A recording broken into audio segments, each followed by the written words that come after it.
In the previous video, we looked at collision theory, which explains in terms of the frequency of collision particles how the rate of reaction can be affected by concentration of solutions, pressure of gases, surface area of solids, and mainly temperature. We mentioned that the temperature affects not only the frequency of particle collisions, but also the energy of these collisions. So temperature has the greatest effect on the rate of any reaction.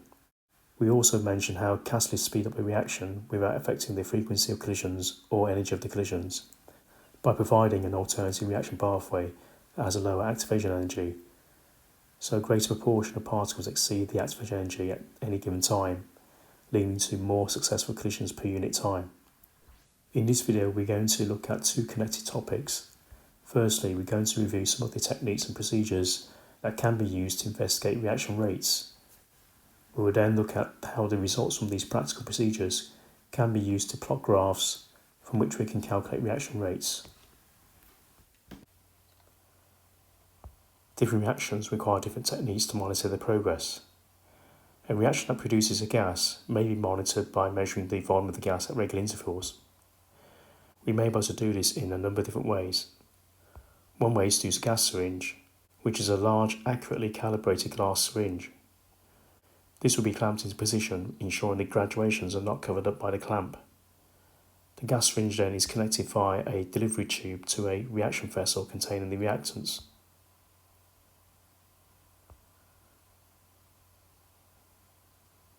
A gas syringe is suitable for most gases, including soluble ones. So this includes carbon dioxide, which is soluble in water. So you may have used this for measuring the volume of carbon dioxide gas release when an acid is added to calcium carbonate or marble chips to produce carbon dioxide gas. Since gas syringes are precision made, they are not inexpensive. So if a gas syringe is not available, another way of collecting and measuring the volume of gas given off by a reaction is using displacement of water. This is usually in the form of a fully filled measuring cylinder inverted into a container of water. A measuring cylinder is used as it has relatively accurate graduations from which to measure the volume of gas collected. Any gas produced from a reaction vessel can be directed into the inverted measuring cylinder via a delivery tube, and the volume of gas produced should displace an equal volume of water from the measuring cylinder. However, this will not give an accurate volume for soluble gases, such as carbon dioxide and ammonia. Ammonia is a very soluble basic gas that dissolves to form an alkaline solution. The volume of gas collected will be smaller than expected for soluble gases. Another way to monitor the progress of a reaction involving the release of a non-toxic gas without the need to collect or measure the volume of the gas is to measure the mass loss of the reactants over time. This can be done by placing all the containers with the reactants on a top-pan balance.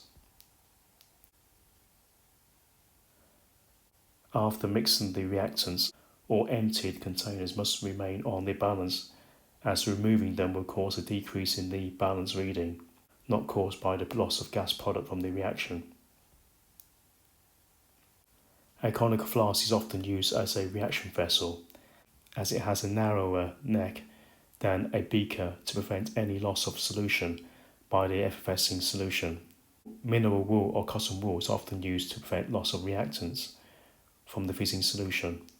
This wool must also be placed on the top-pan balance at the start of the reaction to prevent an increase in the overall mass reading when it is placed on the top of the conical flask. Not all reactions involve the release of gases. One of the common reactions that was used at GCSE to demonstrate rate of reaction was using a disappearing cross. And this reaction involved placing a cross on a piece of paper, then placing your reaction vessel, often a conical flask, on top of the cross, and the reactants will be added to the conical flask. One of them was sodium thiosulfate, while the other was hydrochloric acid. These react to produce a number of different products, including sulfur, which will appear as a yellow precipitate and obscure the cross on the paper. At GCSE, you may have investigated how the concentration of one of the reactants affected the time it takes for the precipitate to form, or how the temperature of the reaction mixture affected how quickly the precipitate was formed. So we covered the techniques and procedures used to investigate the rate of reaction involving the measurements of mass, gas volume and time. The next one we're going to look at is calculation of rate of reaction from gradients or graphs, measuring how physical quantity changes with time. The results from an experiment using gas collection, like using a gas syringe or through displacement of water, we can plot a graph of the changing volume of the gas over time. The volume should always start at zero time, as there's no gas given off at the start of the reaction. The volume would increase over time and eventually would level off at a volume which is determined by the limiting factor in the reaction. The rate of reaction at any point in time is the gradient of the line. So at the end of the reaction, the gradient is zero as the line levels off and becomes flat and the volume stops increasing over time. We can measure the gradient at any point along this curve by drawing a tangent to the curve to calculate the gradient of that point on the tangent. The rate of reaction is constantly changing over time as the gradient is changing over time.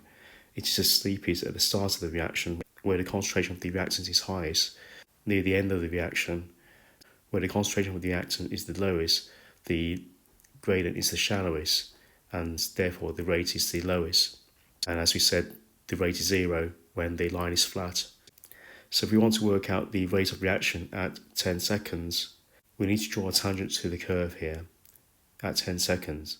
And the line must just touch that curve and shouldn't cross the curve.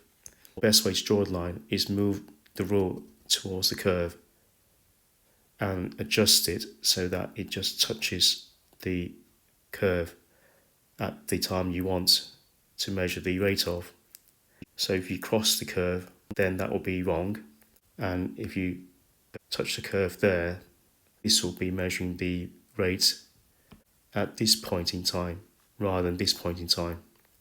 Once we draw a tangent to the curve at the time we want to measure the rate of, we need to extend this line, this tangent, as much as we can to cover as much of the graph paper as possible, and then measure the change in the y-axis against the change in the x-axis, so the change in volume over time, which is the rate of reaction.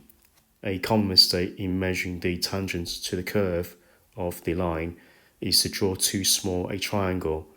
This is likely to leave you errors in calculating the value of the gradient, and therefore you're more likely to be out of the range of the accepted answers in the mark scheme. So the bigger the triangle you draw, the less likely you're going to get errors in calculating the gradient, and the more likely you're going to get the marks in the exam. The reason for the increase in error is that if you misread by a millimetre and the line is 10 centimetres, that's only a 0.1% error. But if you misread a millimetre and the line is 5 centimetres, that's double the error, that's 0.2% error. And the error gets bigger the smaller the triangle. So make sure you draw the biggest triangle you can. You can even extend the triangle, as I've done here, beyond the scale, as long as you can read the squares on the paper. Another common error I see is students not drawing completely vertical lines for the changing y-axis. The line for the changing y-axis must be perpendicular to the x-axis. So this blue line will be incorrect as it slopes slightly. To measure the initial rate of reaction, or the reaction rate at time equals 0, we need to draw a tangent to the curve at time equals 0. So we take our rule and move it towards the curve so that it just touches the curve at time equals 0. And again, we draw the biggest triangle as the graph paper allows. We can even extend beyond the axes to measure the change in y over the change in x, or the change in volume over time.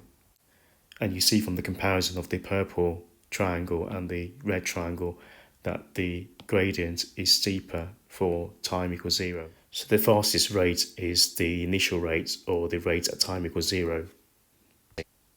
With a mass loss experiment, by plotting the total mass over time, we get a different type of curve, and the curve is decreasing rather than increasing, as we saw in the previous example. And obviously it will not decrease to zero, as there be mass of the containers and also products and unreacted reactants left over. So this won't go to zero. A common mistake I see from students when they draw graphs is that they don't choose a suitable scale.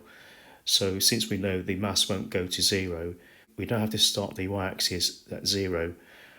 If you start the y-axis at zero, you waste a lot of space on your paper, and also you use more squares for the same scale, and therefore your errors will also increase. By not starting at zero, I can use more squares for every increment in mass in this case, compared to starting at zero on the other graph, where I waste the space and I can only use fewer squares for every increment in mass in this case. For example, if I take a reading of a change in mass of 50 grams on both scales, if I misread on this scale by a millimetre, that's only 0.1 grams. So the percentage error worked out then would be 0.2%.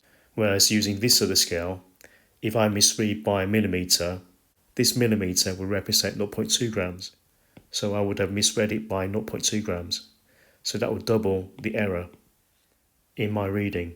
Going back to the graph for mass loss over time, if I want to measure the initial rate of reaction, i.e. the rate of reaction at time equals zero, again I need to draw a tangent to the curve and make sure it doesn't cross that curve. Again, we draw a triangle as big as we can that the graph paper allows, and again we can extend beyond the axis to make as good use of the graph as possible, and we measure the change in the mass in this case, changing y, over the changing time. So the changing mass over time is the rate. So you can see it's a very steep curve at time equals zero, as the rate of reaction is the greatest at the start of the reaction, where the concentration of the reactant is the highest. Further on in time in the reaction, the rate at this point of the reaction, we have a tangent to the curve there. We can see that the change in mass is smaller over a longer time, so this is going to be a smaller gradient, and therefore the rate of reaction is slower. An easy way to draw your triangle and avoid not drawing perfect verticals and horizontals to measure your gradient, as long as your axes are perfectly horizontal and vertical, you can extend your gradient line to the axis and read off the scale directly. As long as this is not a very small triangle. If it is, then you can extend beyond the axis and then draw your own triangle, making sure your changing y value is perfectly vertical and your changing x value line is perfectly horizontal. A common mistake from students I see quite often is, even if they draw the tangent perfectly to the curve, they miscalculate the gradient, because instead of working out the difference in mass for the y-axis and dividing it by the difference in time or the change in time on the x-axis to get the gradient as here. So in this case, the gradient for this tangent would be 65 minus a 20 divided by the changing time here, 500. This gives us 0.090 grams per second. The wrong way to do this, which I see quite often, is that the student will read the mass at this point, which in this case is 42, and the time at this point, which in this case is 220, and they divide those two values to give the gradient. This method would be the wrong way to calculate the gradient, and you will lose marks in the exam for this. While we're here, I've used two significant figures because the limiting significant figure here on these values is 2. Same here, I've used two significant figures because the limiting significant figure for these values is also 2. In some cases where we're measuring the rate of reaction by not measuring a change in physical property like volume or mass over time, but we only take one time value for a variable, and this was the case in the disappearing cost experiment, where for each time we change the concentration, we only take one value of time to measure the rate. We don't use the graph to measure the rate. We don't draw a tangent to the curve and measure the gradient, as this won't give us the rate of the reaction. To give an indication of rate, what we can do, we can take the inverse value of the time in seconds. This is because if the rate increases, the time taken for the reaction decreases, so there's an inverse proportion in the relationship. If we do that and plot a graph of rate from that calculation, we often see a straight line for such an experiment. If we get an exponential decrease of time taken in increasing the concentration linearly, we often see a straight line through the origin for the rate increasing with concentration of the reactant. The line must go through the origin because at zero concentration of the reactant, there should not be a rate of reaction. So in this video, we looked at how to measure the rate of reaction by using different techniques to measure the change in physical properties over time, and then use those various plot graphs to work out the rate from the gradients of those graphs.